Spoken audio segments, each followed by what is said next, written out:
Siydik usholmaslik bu ko'plab ayollarni hozirgi kunda bezovta qilayotgan noxush holatlardan bittasi hisoblanadi. Bu holatlar qachon va qanday yuzaga keladi?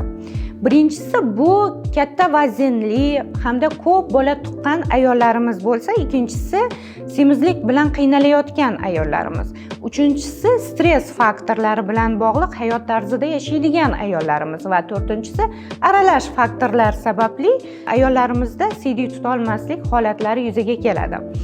Siydik tutolmaslik holatlarini hozirgi kunda yechimi va davo usuli juda ham qulay.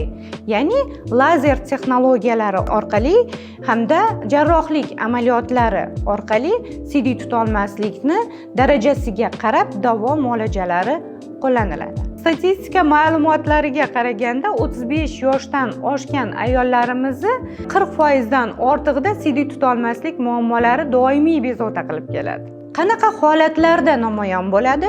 Bunda ayol kulganda, aksirganda yoki yo'talganda yoki kuchanganda noixtiyoriy siydik ajralishlar bilan namoyon bo'ladi. Agarda sizni shu muammolar qiynayotgan bo'lsa, quyidagi raqamlarga murojaat qiling. Sog' bo'ling, salomat bo'ling.